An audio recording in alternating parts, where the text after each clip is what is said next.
କାହିଁକି ଅଚେତ ହୋଇଗଲେ 8 ଛାତ୍ରୀ ନ୍ୟୁଜ୍ କଟ ପରବର୍ତ୍ତୀ ପ୍ରସଙ୍ଗ ରିପୋର୍ଟ ଆସିଲା ହଠାତ୍ ଅଣନିଶ୍ୱାସୀ ହୋଇଗଲେ 8 ଛାତ୍ରୀ କାରଣ ଏପର୍ଯ୍ୟନ୍ତ ସ୍ପଷ୍ଟ ହୋଇନାହିଁ। ଢେଙ୍କାନାଳ ଜିଲ୍ଲା ଗନ୍ଦିଆ ଉଚ୍ଚ ବିଦ୍ୟାଳୟ ଅଷ୍ଟମ ଶ୍ରେଣୀର 5 ଜଣ ଛାତ୍ରୀ हठात अणनिश्वासी अनुभव कले एवं सबु छात्री को तुरंत निकटस्थ गंदिया स्थित श्रीरामचंद्रपुर गोष्ठी स्वास्थ्य केन्द्र में भर्ती करा जायथिला। छात्री माने अणनिश्वासी हेबार कारण स्पष्ट भाव में जनापड़ना। घटनास्थल में गंदिया अतिरिक्त तहसिलदार पहुंची घटनार अनुधान करुछन्ति। पूर्वर मध्य एभली छात्री असुस्थ अनुभव करी स्वास्थ्य केन्द्र में भर्ती होइथिले। गोटे श्रेणी रे आवश्यक ठारू अधिक छात्र छात्री बसुथिबार एभली होइथाई पारे बोली मध्य अभिभावक माने आशंका करुछन्ति। गोटे डाक्तर याकू मानसिक स्तर में दुर्बलता बोली कहउछन्ति। दिन तले झियर देह असुस्थ मते स्कूल फोन वाला घर को आप जस्ट सारा पड़े आसतु मेडिकल मेडिकल भरपदा तार निजे मो झील धरिक आसते ट्रिटमेंट करते मसला को झीर सेलाइन लगे तार मुझे सार कि कौन ना एमती गरम को एमती पिला सेन्स देह रही मुंड मुंड बुला बुले आम मेडिकल पलि आस पाठ स्कूल किसी छात्री मैंने ब्लड प्रेसर किसी लो हो जाता से आसते ट्रिटमेंट कलु देखिलु कौन असुविधा अच्छी समस्त ब्लड प्रेसर अल्प लो था आट ए टाइम हबार कारण मुझे कहली मास हिस्टेरिया सिम्पटम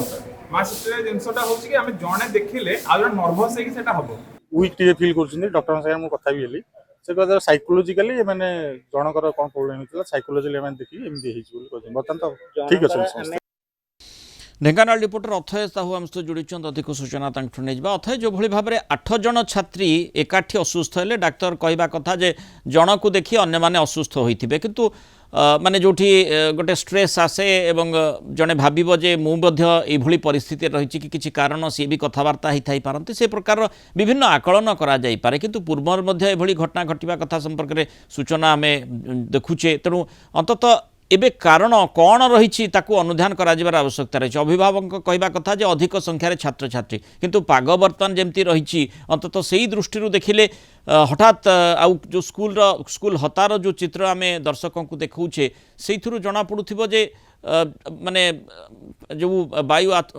चल प्रचल ठीक भाव में करिपारुथिबो तेणु सेथिरे कौनसी प्रकार समस्या निश्चित नथिबो बोली कहा जाउछि आशा करा जाई पारे। सेही भितरे कारण कौन से बाबद कौन चर्चा करा देखो मृणाल जहाँकि ढेंकानाल जिला गंदिया उच्च विद्यालय जो अष्टम श्रेणी रही से अष्टम श्रेणी 5 जन छात्री प्रथम असुस्थ होते जो मैंने नहीं जाते परवर्त समय 3 जन छात्री आहत होती तो से गंदिया स्थित श्रीरामचंद्र गोष्ठी स्वास्थ्य केन्द्र समस्त को भर्ती कराइला से अणनिश्वास अनुभव करुले जहाँ प्रतिक्रिया आम देखुले डाक्तर कहवा अनुसार जे जदि छात्री मानकर रक्तहीनता देखा ताहले एभली घटना हम कि मानसिक स्तर में कौन प्रकार जदि समस्या थाए गोटे पिला रक्तहीनता जो एभली घटना घटो ताहले पिला माने जोटा कि मानसिक स्तर में भारसाम्य रही एभली घटना भी घटी पारे किंतु अन्य पटे जब देखा अभिभावक माने कहते जो क्लासरूम रही अष्टम श्रेणी सेठी जेतिकी पिला बसिया कथा श्रेणी रे पाठ पढ़िया कथा अत्यधिक पिला दृष्टि निश्वास प्रश्वास नबारे जहाँकि जल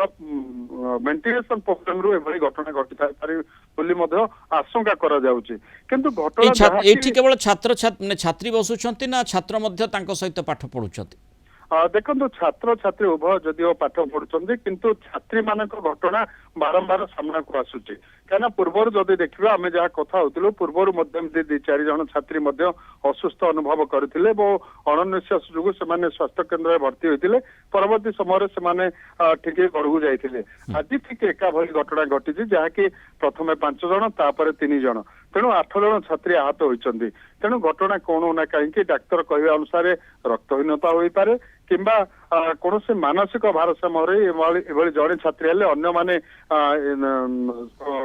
आक्रांत हुई छात्री मानकर कौन कहवा कथा कौन अनुभव से माने कले